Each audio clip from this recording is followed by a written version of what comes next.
prazer muito grande estar na presença de todos nessa nossa oportunidade.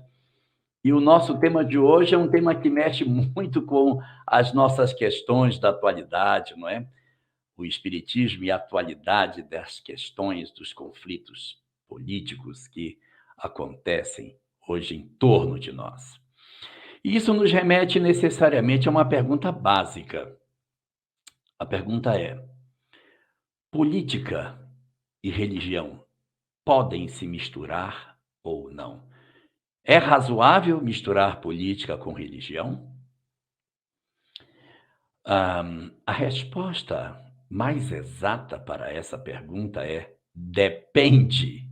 Depende? Depende. Depende do conceito de política que se tenha. Porque na nossa sociedade nós temos dois conceitos de política. Nós temos um conceito que é um conceito mais ortodoxo, um conceito mais clássico, um conceito que vem da área da ciência. E temos um segundo conceito de política, que é o conceito do senso comum, de como as pessoas geralmente se expressam e conceituam o que seja política.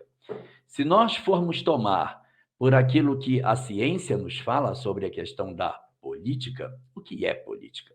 Ah, é até difícil de achar uma definição.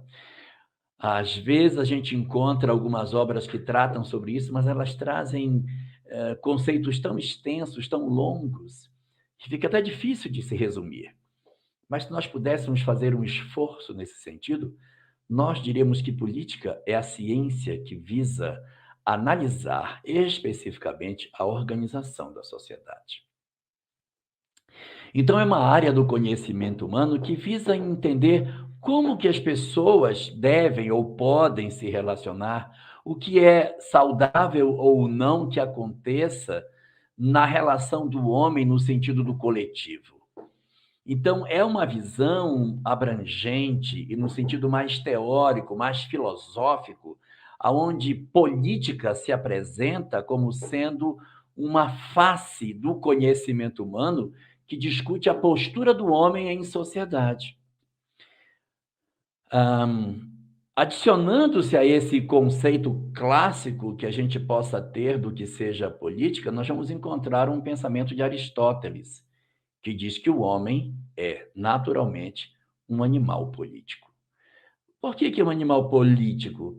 Porque na nossa vida de sociedade, a gente interage com pessoas, a gente exerce poder sobre uns, obedece em relação a outros. Dentro de casa, você tem a autoridade do pai, da mãe, os filhos como obedientes aos pais. Depois o tempo vai passando, os filhos se tornam mais independentes e quando os pais ficam idosos, os filhos então passam a ser aqueles que tutelam seus pais mais idosos. Então, existe na relação das criaturas um processo de construção de um fenômeno de definição das nossas relações. E a doutrina espírita não foge a isso. Ela não foge a isso porque as leis morais são, na verdade, um tratado de política. As leis morais são, porque elas falam como devem viver os homens, que tipo de relação nós devemos manter. É justo que exista determinados fenômenos da nossa sociedade, e aí eu vou puxar alguns, por exemplo. O que pensa o espiritismo da escravidão? A posição do espiritismo sobre a escravidão, ela evidentemente esbarra em aspectos políticos, que é da relação das pessoas, da relação da sociedade, da interação entre os indivíduos. Quando a doutrina espírita discute a questão dos direitos do homem e da mulher, está esbarrando num outro espaço também, que diz respeito às políticas. Então, na hora da lei do trabalho, quando a doutrina espírita discute sobre o limite do trabalho, o repouso e a necessidade do repouso, não estaria também aí sendo apresentada uma face também de aspecto político da doutrina espírita? Então, a doutrina espírita em si, como todas as demais doutrinas, como todas as demais relações entre as pessoas, eu não estou me referindo ao espiritismo em particular, mas todas as relações entre pessoas, elas apontam na direção de um código de conduta, de regras para a convivência dos indivíduos. Então, está sendo definido uma política de convivência, uma forma de nós nos comportarmos uns diante dos outros. Se nós olharmos por esse ângulo, política não é uma coisa que se deva se afastar, ao contrário. Nós devemos discutir, até porque as leis morais nada mais são do que a discussão da organização entre as criaturas, da forma como a sociedade deve viver. Mas existe uma segunda definição de política que é muito mais abrangente, que é muito mais falada, que é muito mais usada, e que é aquela que literalmente as pessoas costumam entender quando se fala política. Nós endereçamos o nosso pensamento nessa outra direção, que é a política partidária. A política partidária. O que é a política partidária? É a segmentação da sociedade em grupos diferentes, e esses grupos, eles disputam entre si a ocupação do poder. Quando a gente vai tratar de política, não mais no sentido da ciência, mas no sentido da política partidária, aí a coisa muda totalmente de figura. E tudo o que eu falei com relação à política e à doutrina espírita antes não serve para este conceito de política associado à segmentação da sociedade em partidos, em grupos sociais que entre si disputam a possibilidade de ocupação dos postos de comando desta mesma sociedade para exercer suas políticas nos postos de comando. Então, evidentemente, a resposta é depende, porque se nós formos discutir política do ponto de vista teórico, sim, é interessante nós debatermos sobre isso. Mas, quando nós nos aproximamos, não precisa nem entrar, nos aproximamos dos arraiais da política partidária, é terminantemente proibido ao espiritismo qualquer tipo de aproximação com a política partidária, não só do Brasil, como de qualquer outro local, porque nós não podemos aliançar a doutrina espírita com o poder temporal dos homens. Isso o cristianismo já fez no passado e não deu certo. Mas por que dizemos que não é interessante que isso aconteça? De onde se tirou essa ideia de que assim tenha que ser?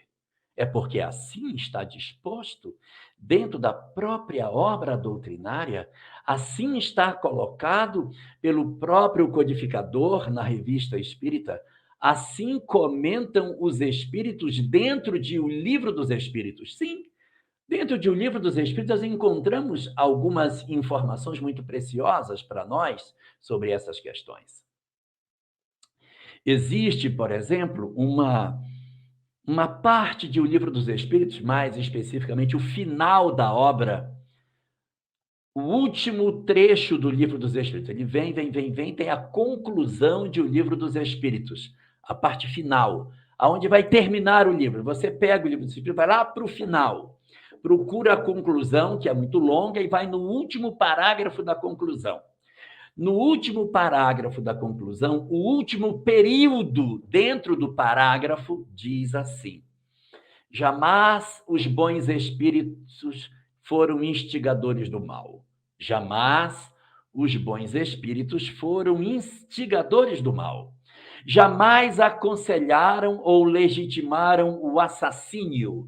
Então, nunca os bons espíritos aconselharam o extermínio de quem quer que seja, seja bebê, seja feto, seja adulto, seja criminoso, seja qualquer pessoa, seja idoso, não legitimaram o assassínio e nem a violência, seja violência verbal, violência pelas redes sociais, violência física, agressão, qualquer tipo de forma que agrida as pessoas.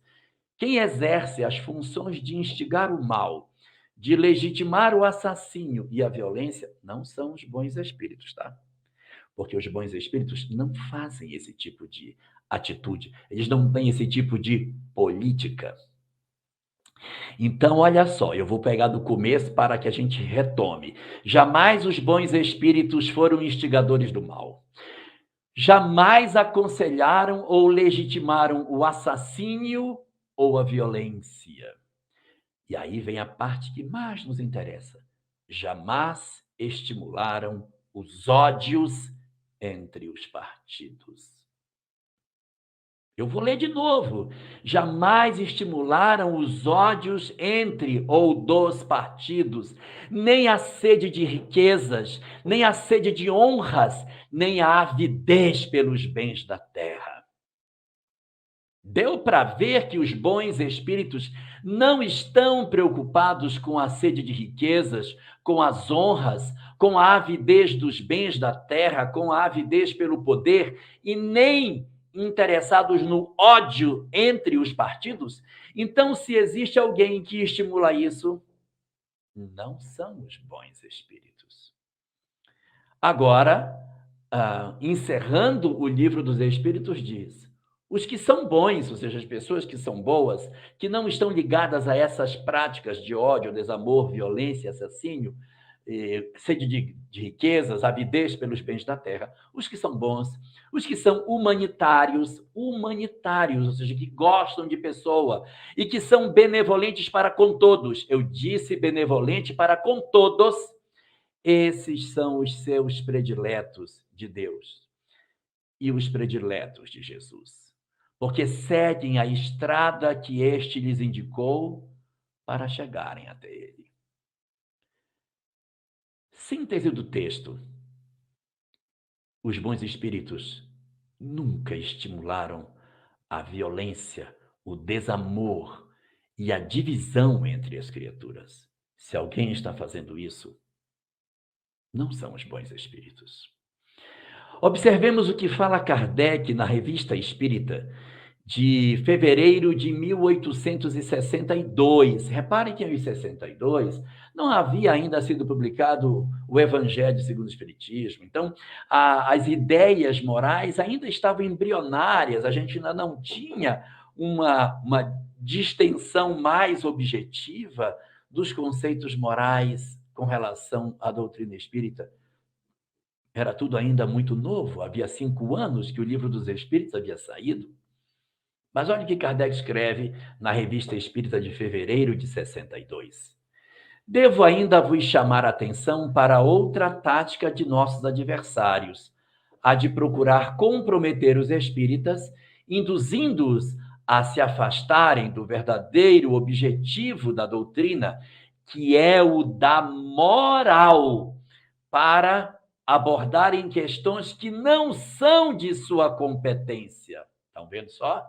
Que não são de sua competência e que poderiam, com toda razão, despertar suscetibilidades e desconfianças. Então, o foco do Espiritismo é moral, mas os inimigos do Espiritismo, eles tentam colocar a doutrina para se ocupar de coisas que não são seu objeto e, com isso, criarem pruridos, discussões, desconfianças e ferir a sensibilidade das pessoas, a suscetibilidade delas.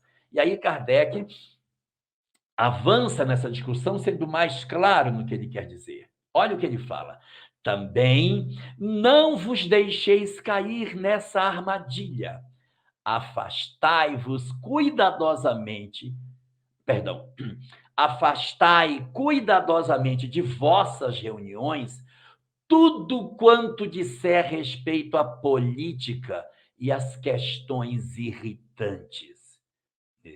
Nesse caso, as discussões não levarão a nada e apenas suscitarão embaraços. A política que ele está falando aí não é a política como ciência, é a política partidária. Enquanto ninguém questionará a moral quando ela for boa. Quer dizer, você vai discutir essas coisas e esquece a moral, que é muito mais interessante. Procurai, pois, no Espiritismo aquilo que vos pode melhorar. Eis o essencial. Quando os homens forem melhores, as reformas sociais verdadeiramente úteis serão uma consequência natural. Então, o que está querendo dizer Kardec nas entrelinhas? Que as transformações sociais, elas decorrerão naturalmente de um processo de revisão dos conceitos humanos, sem a necessária obrigação de nós levantarmos a clava da violência para estabelecermos as nossas ideias, sem que necessariamente isso seja objeto da doutrina espírita. Diante dessa leitura que nós conseguimos fazer através do pensamento de Allan Kardec, nós nos perguntamos, tá, mas e quando acontecem essas discussões, essas teimas, essas brigas, essas coisas, o que a gente deve fazer, meu Deus? O povo teimando, brigando, discutindo, quase que se pegando nas reuniões por conta de pensamentos políticos que não são semelhantes? Será que tem alguma coisa que possa nos ajudar nesse sentido? Tem. Nós temos em O Livro dos Espíritos uma questão que nos ajuda muito, a questão 841. Olha o que pergunta Kardec e vejamos o que dizem os Espíritos. Kardec pergunta: para respeitar a liberdade de consciência, dever-se-á deixar que se propaguem doutrinas perniciosas, ou seja, você está vendo que aquilo não está correto. Procurar perniciosas ou poder-se-á, sem atentar contra a liberdade, procurar trazer para o caminho da verdade os que se transviaram obedecendo a falsos princípios. Então é assim. Eu estou vendo que no meu grupo tem pessoas que estão pensando diferente, ideias perniciosas, não importa de que lado seja, mas eu acho que está errado. Eu estou do lado de cá e acho que ele está errado do lado de lá. O que está do lado de lá olha para mim e diz: ele está com ideia perniciosa. Temos que trazê-lo de volta para a lucidez. Então, um lado enxerga o outro como equivocado. Então, pergunta a Kardec: o que a gente deve fazer? Deixar a liberdade de consciência, deixar as pessoas expressarem sua vontade, suas ideias livremente, ou devemos, a bem do interesse comum, cercear essas pessoas e trazê-las de volta para a lucidez, para aquilo que seja o razoável? Olha a resposta dos Espíritos. Certamente que podeis e até deveis. Quando você enxerga uma pessoa que está torta, você não só deve, não só pode, como deve trazer a pessoa. Então, certamente que podeis e até deveis. Mas, e agora vem o mais importante, ensinai a exemplo de Jesus, servindo-vos da brandura e da persuasão e não da força, o que seria pior do que a crença daquele a quem desejais convencer. Então, não é com violência, com agressão, com briga, com discussão que a gente deve fazer. E aí, os Espíritos concluem a resposta: se alguma coisa se pode impor, é o bem. Se alguma coisa se pode impor, é o bem, vírgula, a fraternidade. Mas não cremos que o melhor meio de fazê-los admitidos seja obrar com violência. A convicção não se impõe. Então, essa resposta reforça o pensamento de que, nas condições em que se apresentem divergências, as nossas ações não podem ser de tentar desconstruir o pensamento de outrem a partir da agressão, da violência, mas nunca poderemos esquecer que somos cristãos. É inamovível dentro dos nossos corações a compreensão de que nós devemos nos guiar por determinados preceitos morais aonde o evangelho é a nossa grande referência. Não faz sentido nós elegermos um determinado braço de manifestação de pensamento ideológico que colida com o pensamento cristão e nós elejamos esse pensamento como sendo majoritário em relação ao Cristo. Não, esquece Jesus e agora vamos seguir o pensamento dessa outra pessoa, independente de quem seja. Nossa referência, nosso modelo e guia é Jesus. Portanto, o nosso pensamento, a nossa maneira de lidar com isso, segundo o que a gente consegue coletar na obra doutrinária, é que a doutrina espírita ela tem esta visão. Ela não se apresenta como sendo algo tendente para nenhuma dessas partes. Então, avançando dentro dessa ótica e sendo mais claro no que quero dizer, certamente alguém deve estar se perguntando, tá, então me diga uma coisa, o espiritismo é de esquerda ou ele é de direita? Essa pergunta aparece muito. O espiritismo é uma doutrina que é de esquerda ou é de direita? Ah, muito bem.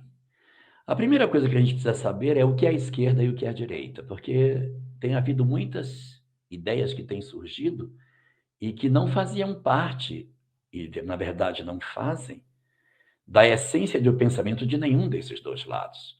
O que diferencia a esquerda e a direita são mecanismos de modelos econômicos. Como lidar com o modelo econômico? Hã, o pensamento da direita é um pensamento que acha que as pessoas têm o direito a ter sua própria propriedade com o fruto do seu esforço e que quanto mais ela se esforça, mais rica ela possa ser, independente dos outros serem pobres ou até não terem o suficiente. Cada um deve lutar pelo seu lugar ao sol e aqueles que tiverem mais capacidade, por seus méritos, podem acumular os bens que assim puderem e aqueles que não tiverem, paciência, não têm, não terão.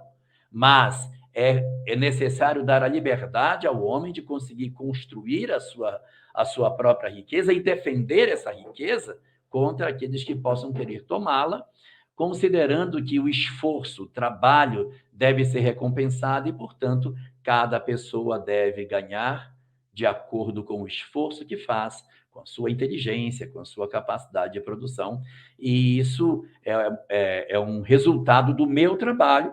Se o outro não se esforça, se o outro não faz, a responsabilidade é dele, eu não tenho responsabilidade direta com aquilo que acontece com o outro. Isso é uma síntese de um pensamento de direita. O pensamento de esquerda diz não. Todos nós temos que ter condições de sobrevivência, nós temos que dividir a riqueza. Os que têm mais devem colaborar com os que têm menos. Os que possuem mais devem partilhar, de certa forma, a sua capacidade para que todos consigam viver melhor. Não faz sentido eu ter uma pessoa extremamente rica ao lado de uma pessoa extremamente pobre, uma pessoa que não tem o mínimo para viver, ainda que ela não tenha se esforçado para isso, ela precisa ter o mínimo suficiente para a sua sobrevivência. E que dizer dos que são incapazes, dos que estão envelhecidos, que precisam de uma certa proteção em função das suas fragilidades? Então, a discussão da esquerda, ela passa exatamente por uma visão de partilha. Um está preocupado com a partilha, o outro está preocupado com a meritocracia. Basicamente, de maneira assim bastante ligeira, o pensamento de esquerda a direita se define aqui. Eu estou colocando bem o estereótipo, né? Porque, lógico, que a gente pode encontrar um meio termo em que a gente dá um ouvido para um lado, um ouvido direito e um ouvido esquerdo para poder fazer uma partilha, mas uma partilha que considere que pelo menos o mínimo as pessoas têm que ter, mas que garanta a propriedade do outro, ou seja, consiga ouvir os dois lados e encontrar um ponto de equilíbrio entre essas duas visões. Mas a doutrina espírita, portanto, ela não é fechada com nenhuma dessas duas visões. E eu explico por quê. Existe uma pauta que é muito comum dentro dos ambientes da esquerda, que é o aborto, considerando que a mulher, na ótica dos defensores dessa ideologia, a mulher tem gestão sobre o seu corpo, meu corpo, minhas regras, eles defendem que, não são todos, mas há uma boa parte da esquerda que defende que o aborto deva ser buscado até para que a mulher tenha liberdade sobre o seu corpo. Isso fere lá atrás. Lembra que os bons espíritos, eles não estimulavam o assassínio e a violência? Então, a doutrina espírita, ela não é concorde com o aborto. Então, o dia que a esquerda fizer uma passeata pró-aborto, os espíritas nunca poderão ir junto. Não dá, não conjuga. A mesma coisa acontece do outro lado. Existem muitos segmentos da direita que defendem a pena de morte e acham que ela é válida, que ela tem que ser buscada. Indivíduos que desconstroem a sociedade precisam ser exterminados e tal. Que dizem os bons espíritos? Eles não legitimam o assassinato, o assassínio e a violência. Então, a doutrina espírita ela é a favor da educação. Então, nessa hora, ela tende para um pensamento mais próximo da esquerda. Então, o dia que a direita fizer uma passeata pela parte da pena de morte, o espiritismo também não irá. Também não irá. Todas as vezes que se falar que a gente precisa partilhar as coisas, que a gente precisa con congraçar o que nós temos para que ninguém morra de fome diante de quem tem muito, a divisão de rendas, a divisão da riqueza, que é uma pauta da esquerda, nós vamos encontrar várias questões dentro de O Livro dos Espíritos defendendo essa mesma tese, se alinhando com pensamentos que são próximos da esquerda. E vamos encontrar outras que falam do direito de propriedade, que está colocado lá dentro de O Livro dos Espíritos, que é uma pauta da direita. E isso está colocado lá dentro. Então, você tem coisas de um lado e você tem coisas do outro. Você tem, por exemplo, uma série de práticas que são apresentadas, como, por exemplo, a parte das questões da família, que são muito buscadas pela direita, elas também aparecem de maneira muito frequente no Livro dos Espíritos. Mas, ao mesmo tempo, a direita defende muitas vezes atos de violência, de exclusão de determinadas pessoas, e isso colide com aquilo que a doutrina espírita coloca. Então, como vocês veem, existem pautas que sim, pautas que não. Nós não temos uma posição que diga não, a doutrina espírita está completamente alinhada com esse pensamento e não está alinhada com o outro. Não. Ela possui algumas partes em que ela tem conceitos que se aproximam da esquerda e outras horas os conceitos que ela diz se aproximam da direita.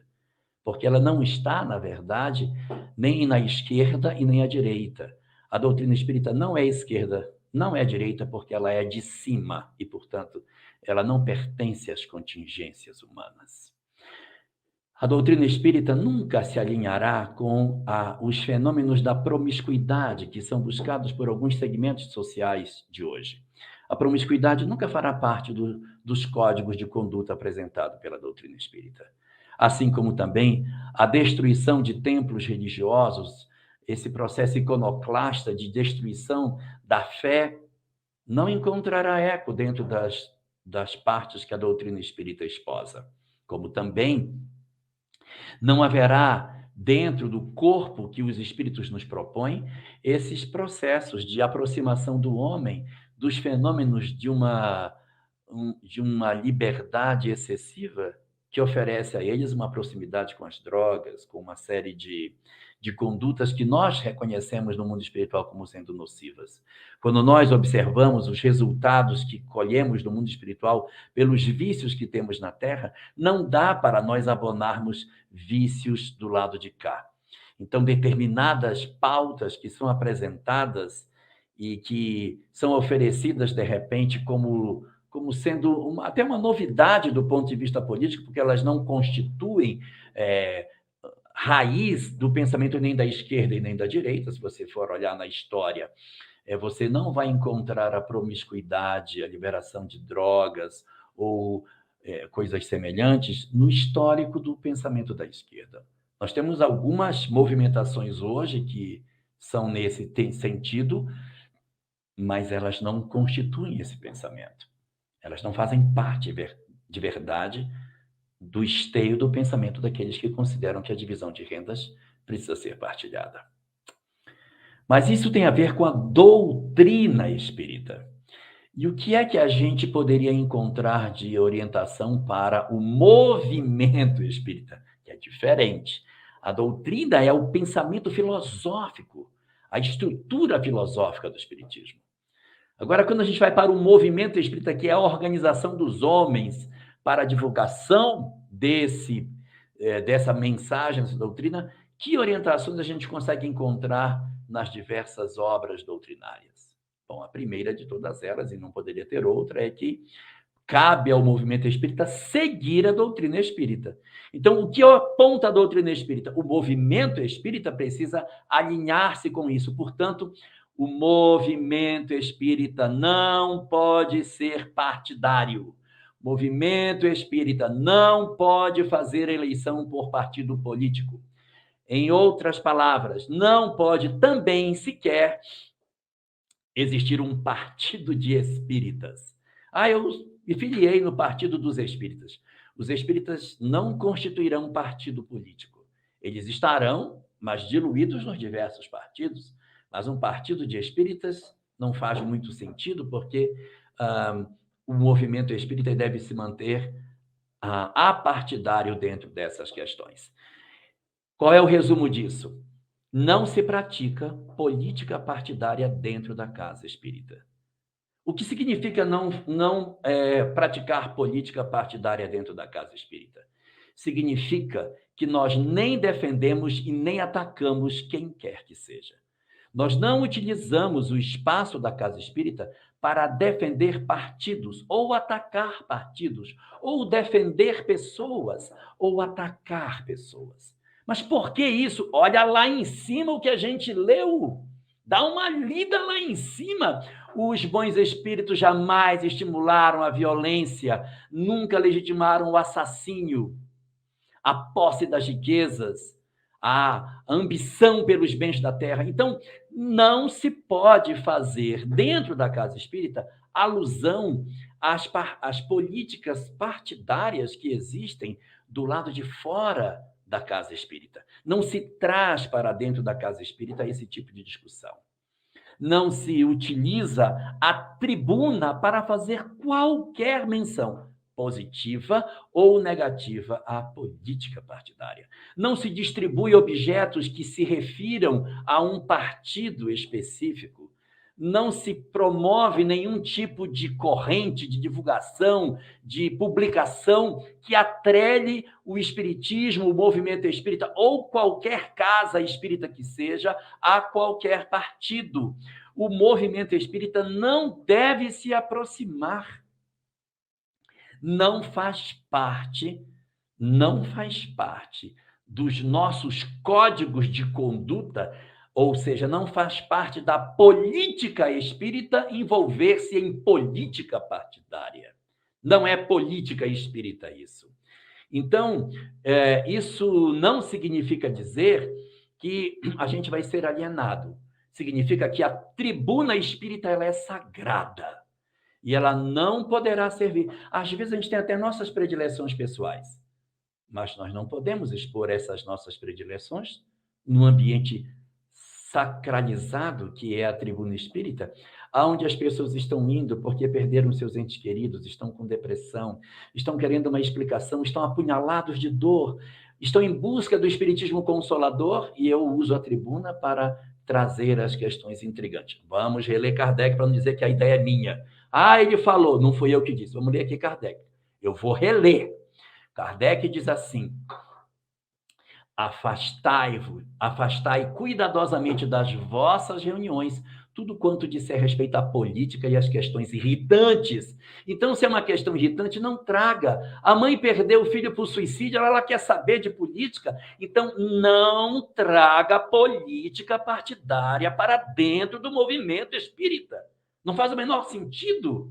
Agora, não façamos de nós um exército de alienados, porque existem políticas bastante saudáveis que nós, tanto quanto sejamos lúcidos, devemos buscar, que são as políticas relacionadas às políticas sociais que estão previstas na legislação. Então, existe uma série de dispositivos legais de defesa do idoso, defesa da criança, defesa do adolescente, uma série de dispositivos que existem na nossa legislação para garantir o acesso a direitos a determinadas pessoas. Isso não é partidário. Isso não é partidário. Isso é um trabalho de cidadania.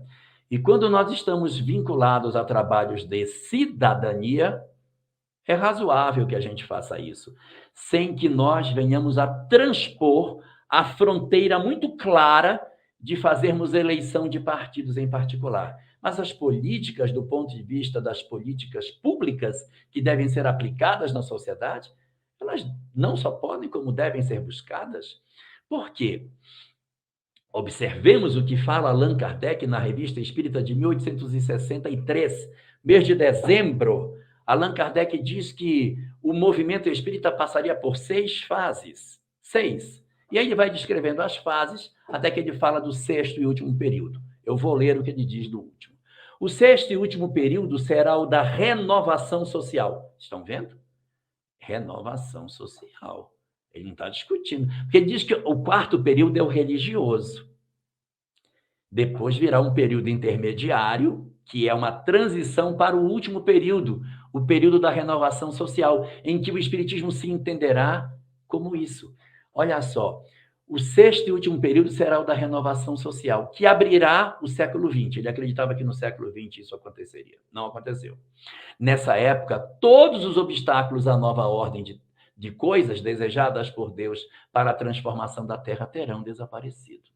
A geração que surge, que era a geração nova, que ele achou que o século XX ia fazer, mas não fez, a geração que surge, imbuída de ideias novas, estará em toda a sua força e preparará o caminho que deve inaugurar a vitória definitiva da união, da paz e da fraternidade entre os homens, confundidos numa mesma crença pela prática da lei evangélica. Pela prática da lei evangélica. Puxa, mas esse é de 1863, não tinha nem o Evangelho segundo o Espiritismo, mas Kardec já tinha a percepção de que a lei evangélica seria a referência para a conduta dos homens. Esse modelo é um modelo baseado na ideia de uma sociedade mais fraterna, mais coletiva, muito próximo dos pensamentos da esquerda. Mas não os segmentos da esquerda que possuem algumas posturas que colidem com o evangelho, mas essa da partilha, do dividir, do estar junto, de sentar, de nos considerarmos irmãos, isso é plenamente legítimo. Então, essa parte chamada da renovação da humanidade, ela é um fruto final da expansão do pensamento espírita, estendendo sobre a terra a fraternidade, o amor e a partilha, a comunhão, a vida em harmonia, aonde ninguém vai morrer de fome. Isso é muito próximo de um pensamento que a gente, às vezes, tem dentro de alguns segmentos político-partidários. Mas, ao mesmo tempo, vem uma canga dentro desses pensamentos políticos de questões que não são doutrina espírita. Então, por isso, o cuidado de nós não nos aliançarmos com os partidos, porque eles podem nos cooptar. E, ao mesmo tempo que existem princípios que são alinhados com o espiritismo, existem outros que não são. Não é o partido político que nos convence que eles estão certos. A doutrina espírita já tem muito clara quais são as suas referências de conduta. E ela observa as movimentações dos homens e diz: isso é coerente comigo, mas aquilo ali não é. A doutrina espírita não está para ser rifada, nem o movimento espírita para ser rifado, nem cooptado por nenhum segmento político, partidário. Nós não estamos à venda, nem para ser alugados. Nós somos um movimento que temos muito claro quais são as nossas diretrizes de conduta. E quando algumas coisas se assemelham com as nossas, nós não vamos nos aliançar com os outros, porque ao se aliançar, nós nos aliançamos com o que está parecido e também com o que está diferente de nós. Da mesma forma, quando a gente vê algumas propostas que a doutrina espírita e o movimento têm sobre a questão da família, da busca da harmonia, de uma série de valores que dizem respeito às tradições judaico-cristãs, as pessoas dizem: olha, isso parece muito com certas ideologias partidárias que estão hoje. Mas nós não devemos nos aliançar partidariamente. Por quê? Porque esses partidos que possuem determinadas partes que se aproximam da doutrina espírita, possuem também outros ranços que não fazem parte do pensamento espírita. Então, a gente não faz esse acoplamento. Nós não nos acoplamos, nós não vendemos, não nos aliançamos, não alugamos os nossos corações para nenhuma ideologia. E aí vou repetir o que eu já disse. A doutrina espírita e o movimento espírita já tem muito clara quais são as suas políticas com relação ao aborto, à pena de morte, ao suicídio, à eutanásia, casamento, separação, sobre as questões diversas da vida humana, já está muito claro para nós. Nós não estamos procurando ninguém para nos convencer e dizer: realmente isso é bom, vamos para ali. Nós não vamos, porque nós temos uma diretriz clara e definida. Então, portanto, o movimento espírita também precisa se manter apartidário. Mas existem políticas públicas que podem ser vividas pelo movimento espírita. Sim, claro. A nossa Constituição Federal trouxe um instrumento muito poderoso, que é o controle social, os conselhos de direito, Conselho da Criança e do Adolescente, Conselho da Mulher, Conselho do Idoso, Conselho da Seguridade Alimentar. Nossa, são inúmeros os conselhos que existem hoje e que funcionam dentro dos municípios, nos estados, dos municípios com muito mais intensidade, porque a vida acontece no município. Então, a participação das casas espíritas nos conselhos de direito é uma coisa interessante. Isso não é partidarismo, mas é nós estarmos juntos nas discussões sobre morador de rua. Vai ter um conselho dentro da cidade, de repente, para discutir as políticas para morador de rua. A gente vai para lá, toma assento, discute no conselho, debate, coloca as nossas posições, não para sair dali como trampolim para vereador, não para isso, mas para poder utilizar da nossa capacidade de influência para sensibilizar as autoridades, para colocar um albergue, para melhorar a condição dos moradores de rua, para oferecer algo de melhor, para garantir, olha, tem um conselho na cidade que é o Conselho Antidroga. O movimento espírita, eu queria participar, eu quero um assento, eu quero discutir as políticas de droga do município. Volto a dizer, isso não é política partidária, isso é política pública, isso é política no sentido abrangente. Então, é plenamente razoável que o movimento espírita participe desse espaço, desses debates que tem que acontecer, porque nós temos contribuições excelentes para serem oferecidas nesses espaços, onde muitas vezes as pessoas que estão ali podem não ter tanta convicção quanto ao bem, quanto ao que deve ser feito. E, puxa, quanta contribuição o movimento espírita pode dar nesses espaços. Portanto, conselhos de direito não são práticas equivocadas em termos de doutrina espírita. Agora, o próprio plano de trabalho da Federação Espírita Brasileira, ele tem 9 diretrizes. A última das diretrizes é essa: o engajamento do movimento espírita nos trabalhos de cidadania. Nos trabalhos de cidadania, que envolve os conselhos de direito. Então, vejam que para a doutrina espírita, nada. Para o movimento espírita, há partidarismo, mas, se assim quiser, uma participação dentro dos conselhos de direitos, uma participação nas políticas públicas. Eu sei que meu tempo esgotou, mas eu vou falar. E para os espíritas, o que dizer? Ai, os espíritas. Os espíritas não são o espiritismo. Os espíritas não são o movimento espírita. Então, os espíritas, enquanto pessoas, enquanto indivíduos, eles possuem uma outra perspectiva do ponto de vista de participação política. Por quê?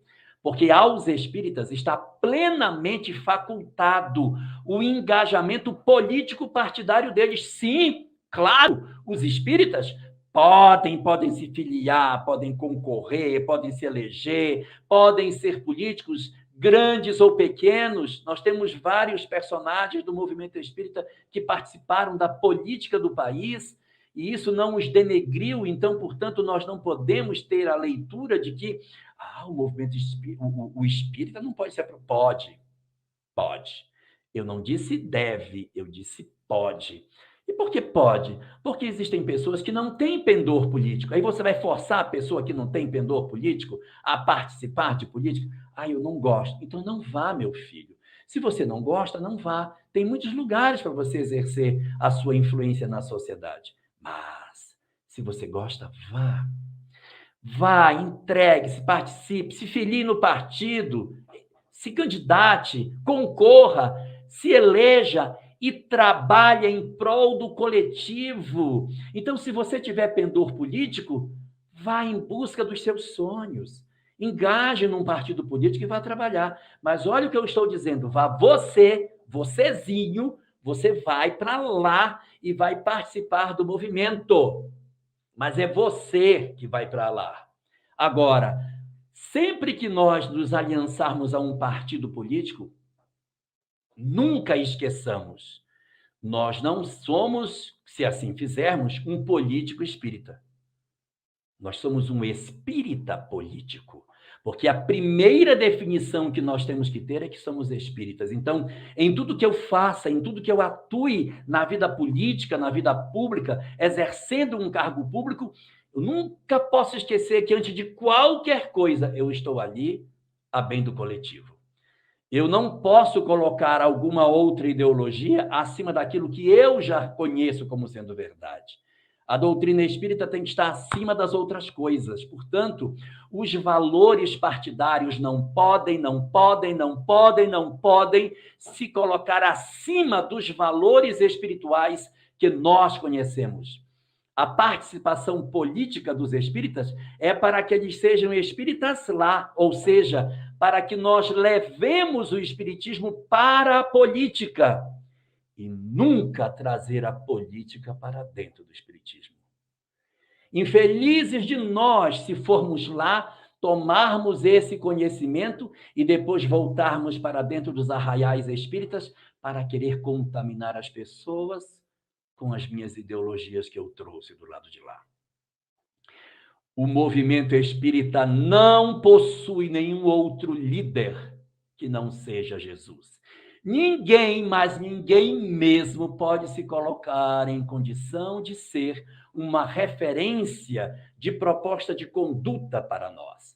O espírita, portanto, quando vai, ele vai para contribuir com o seu conhecimento lá. Ele vai levar amor para a política, ele vai levar espiritualidade para a política. E nunca querer contaminar o espiritismo ou o movimento espírita com as práticas políticas com as quais ele convive. E ainda temos duas recomendações para as pessoas, para os espíritas. Recomendação número 1. Tome cuidado, viu? Tome cuidado com a corrupção. Nós não sabemos as fragilidades que temos. Existem muitas pessoas que, mesmo sendo espíritas, ao se aproximarem do ambiente político, elas se corrompem. Então mas vá com a certeza de que você nunca vai tocar em dinheiro público, que você nunca vai se favorecer. Nunca peguei dinheiro público, mas se favoreceu do cargo. Utilizou para benefício pessoal, ganhou mais do que o salário, trouxe para casa dinheiro que não veio pelo seu contra-cheque. Algum tipo de coisa, ganhou coisas, foi beneficiado com algo que não é do cargo. Não é do cargo. Então, cuidado para a gente não se corromper. A gente não se corrompe só com dinheiro, não, com facilidades. Vantagens numa fila do banco, vantagens que alguém nos faça favores em troca de outras benesses que a gente possa fazer. Olho vivo, quem estiver no ambiente público, fique bem esperto para não ceder aos convites sedutores que o poder nos oferece. E o último dos convites, cuidado com o ódio. Não ataque pessoas. Seja um político que não agride. Seja um político que não ofende as pessoas, que não promove a violência na sua fala. Ah, mas se eu não fizer isso, não vai mudar. Nosso problema não é mudar o mundo. Nós não estamos aqui para mudar o mundo. Estou aqui para mudar quem? O meu vizinho? Não. Nós estamos aqui para nos mudarmos. Ah, mas aí vai demorar. Que demore. Que demore. O nosso papel é exercer o bem, porque o bem não pode usar as armas do mal para fazer a transformação do mundo. Nós nos iludimos quando achamos que pela violência, pela velocidade das transformações, nós vamos conseguir com que a sociedade se transforme mais depressa. Lê do engano. Nós que conhecemos a lei de causa e efeito, a reencarnação, sabemos que quando a gente empurra demais, tem o refluxo. Então, cuidado, não odiemos as pessoas, não ataque pessoas, não promova ódio, não faça nada que fira os princípios do Evangelho, porque nós conhecemos a obsessão, as loucuras que cercam a nossa humanidade e, portanto, a nossa atenção tem que ser toda ela voltada para essa questão que diz respeito aos momentos que nós estamos vivendo e que são bastante singulares na história da humanidade. Nós sabemos que a transição planetária é um período de encarnação de uma série de entidade perturbada que promove uma loucura no planeta e que pode fazer conosco uma série de situações de infelicidade. Eu sei que meu tempo está estourado, que a gente começou um pouquinho depois. Eu quero só concluir com mais um tópico que eu queria comentar sobre política. Eu já falei sobre o movimento, sobre o espiritismo, já falei sobre o movimento espírita, já falei sobre os espíritas que têm pendores políticos, mas eu quero falar para todos nós, os que não têm. Tá, mas e aí eu? E eu que não gosto de política, e eu que não quero saber de nada disso? Não tem nada para mim? Tem. Eu quero terminar a nossa conversa de hoje falando exatamente para nós, que de certa maneira não estamos muito interessados com essas questões. Queria deixar aqui algumas recomendações para nós. Primeira recomendação é sobre o mundo lá fora. Não traga para casa o ódio do mundo. Não encha a sua casa da raiva, do ódio que tem lá fora. Não fique em casa repetindo, assistindo programas irritantes durante. Olha que absurdo, que absurdo, que absurdo. Não encha o ouvido da sua mulher e do seu marido e dos seus filhos com as histórias absurdas que existem lá fora em termos políticos. Não vamos ser alienados, mas não vamos passar o dia inteiro só consumindo esse produto que acaba levando perturbação para casa. E evite assistir os programas que são programas que nos induzem a essa visão irada das coisas. Segundo ponto, cuidado com as redes sociais. Não fiquemos o dia inteiro lendo só notícia de rede social de política, porque a gente acaba ficando fascinado. Isso nos fascina e rouba a nossa alma. Então, cuidado para não se fascinar com essa fixação. Sobre redes sociais, segundo ponto, cuidado com as fake news. Não espalhe fake news. Você não tem certeza? Não mande para frente. Tem certeza? Não tenho. Não passa, minha filha. Ah, mas as pessoas, outros vão passar. Não passe você. Não passe você. Terceiro, cuidado com o ódio. Ah, mas fulano faz coisa errada. Problema dele. Quando nós odiamos, nós estamos errados. Eu posso estar certo como eu for, mas se eu odiar, eu estou errado.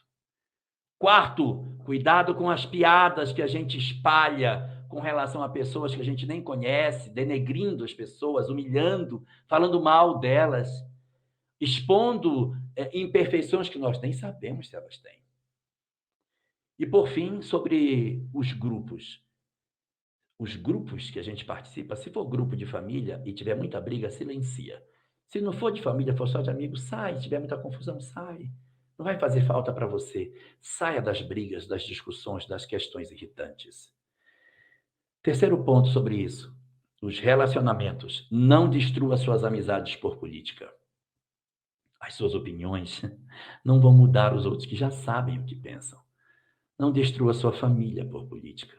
Nós não viemos para cá para brigar dentro de casa por conta dos outros que nem nos conhecem. Nunca ofenda a honra de ninguém. Nunca publique nada que ofenda a honra dos outros. E nunca esqueça, se você agredir, você não está a serviço do bem.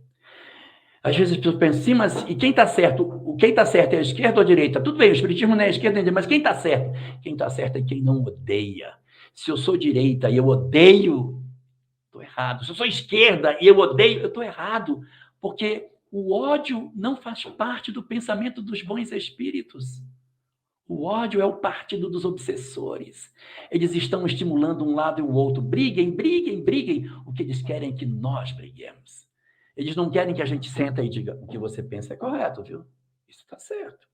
E é de um lado, mas o que você também pensa está correto. A gente pode encontrar um ponto de meio termo aqui. Essa visão saudável nós estamos perdendo em função desses extremismos que nós estamos vivendo e nós, como espíritas, podemos ser os elementos para desatar esses nós. Ficando nas discussões, ele tem razão, ele também tem razão, mostrando que é possível diálogo entre os lados, evitando essa polarização e se abraçando com um e atacando o outro. Não entremos nos grupos que debatem para estimular ainda mais a polarização, mas aprendamos a dar razão de parte a parte para desarmar essas articulações do ódio.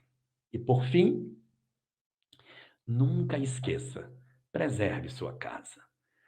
Culto do Evangelho no lar, oração sistemática, leitura de obras edificantes e procurar sempre que possível viver em paz dentro de casa, porque esse é o nosso grande propósito.